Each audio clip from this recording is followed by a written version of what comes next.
Exercise 10.2, question number 10. Prove that the angle between the two tangents drawn from an external point to a circle is supplementary to the angle subtended by the line segment joining the points of contact at the center. अब इसका figure हमें दे नहीं रखा है, but information इतनी दे रखी है question में कि हम फिगर बना सकते हैं। तो ये क्वेश्चन वैसे तो बड़ा ही सिंपल है, बट डिफिकल्ट इसलिए हो जाता है क्योंकि फिगर गिवन नहीं है। तो फिगर बनाने में हमसे कई बार गलतियां हो जाती हैं स्टूडेंट से। तो चलिए कोशिश करते हैं। तो इसका एक तरीका ये होता है कि आप इसको छोटे छोटे पार्ट्स में समझिए। अभी यहाँ पे क्या बोल रहा है, prove that the angle between the two tangents.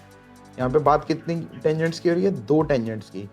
Drawn from an external point, तो एक एक्सटर्नल पॉइंट है, वहां से दो टेंजेंट्स ड्रॉ हो रही हैं एक सर्कल के लिए। तो पहले इतनी बात को हम फिगर बना लेते हैं कि एक एक्सटर्नल पॉइंट है, लेट्स से ये एक्सटर्नल पॉइंट है, यहाँ से दो टेंजेंट्स है, एक तो हो गई ये और एक और, लेट्स से तीसरी टेंजेंट हो गई है ये। ठीक है, इसको थोड़ा लेवल कर लेते हैं। Let's level this point as P, external point को पी बोल देते हैं। पॉइंट्स ऑफ कांटेक्ट, इस वाले को ए बोल देते हैं, इस वाले टेंजेंट के पॉइंट ऑफ कांटेक्ट को बी बोल देते हैं। सर्कल है तो उसका सेंटर होगा, सेंटर को ओ बोल देते हैं। लेट्स से यहाँ कहीं है अगर सेंटर तो। ठीक है, तो क्या हो रहा है, prove that the angle between the two tangents, यानी इन दोनों टेंजेंट्स के बीच का एंगल सप्लीमेंट्री है, is supplementary to the angle subtended by the line segment joining the points of contact at the centre. तो पॉइंट्स ऑफ कॉन्टैक्ट का centre के साथ जो लाइन सेगमेंट ज्वाइन कर रहा है विच इज एक्चुअली रेडियस। तो इन्होंने बस इसको क्वेश्चन को कॉम्प्लेक्स बनाने के लिए इस तरीके की लैंग्वेज यूज करी है। बट क्या बोल रहा है, line segment joining the points of contact at the centre. तो पॉइंट्स ऑफ कॉन्टैक्ट ए से सेंटर तक ज्वाइन करता हुआ लाइन सेगमेंट, और उसी तरह दूसरे पॉइंट ऑफ कॉन्टैक्ट का सेंटर के साथ ज्वाइन करता हुआ लाइन सेगमेंट।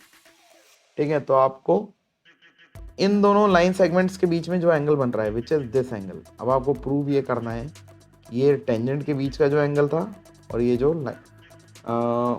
दोनों रेडियस के बीच में पॉइंट ऑफ कॉन्टैक्ट से ज्वाइन करती हुई जो रेडियस है, इनके बीच में जो एंगल है, ये दोनों सप्लीमेंट्री हैं। तो सबसे पहले तो हमें पता होना चाहिए कि सप्लीमेंट्री क्या होता है। सप्लीमेंट्री मतलब जिन दो एंगल्स का सम 180 है। तो हम स्टार्ट करते हैं।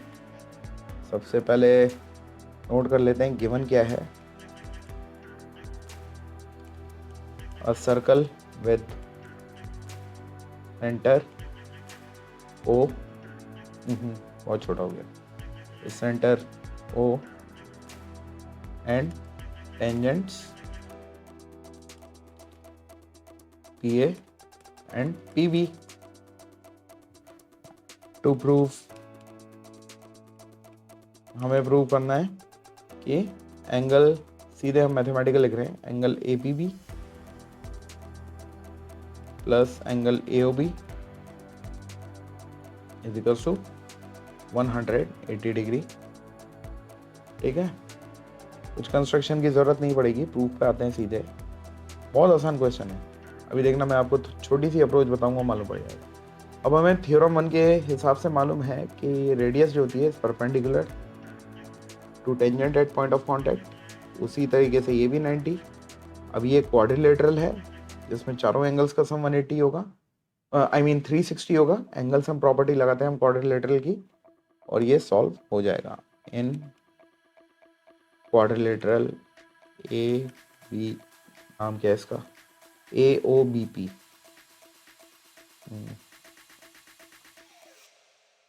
ए O B P, angle A angle O angle B angle P बोल देते हैं। Angle A plus angle O plus angle B plus angle P will be equal to 360 degree. ये क्या है, angle sum property of quadrilateral है। Angle A कितना है, 90। 1 second, बार बार गलती कर रहा हूँ मैं आज। एंगल ए कितना है, 90 प्लस एंगल ओ जो कि है A O B angle. Angle A O B लिख लेते हैं क्योंकि हमने टू प्रूव में इस तरह से लिखा है। 1 second, angle A O B plus angle B which is also 90 degree plus angle P which is, इसको हमने ए पी बी लिखा है तो वैसे लिख लेना, angle A P B is equal to 360। और ये 90 90 क्यों है, ये इसका रीज़न भी यहाँ साइड में लिख देते हैं। Angle A is equal to angle B is equal to 90 degree, reason radius is perpendicular to tangent at point of contact. ये हमारा फर्स्ट थ्योरम। तो इसको सॉल्व कर लेते हैं। 90 plus 90 is 180, 180 plus angle A O B plus angle A P B equal to 360, और angle A O B plus angle A P B equal to 360।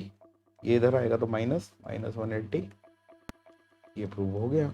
Angle A O B plus angle A P B equals to 180। फिर वही चीज़ जिसमें हमें सबसे ज़्यादा खुशी मिलती है, hence proved. I hope it is clear to everyone. See you later. Bye now.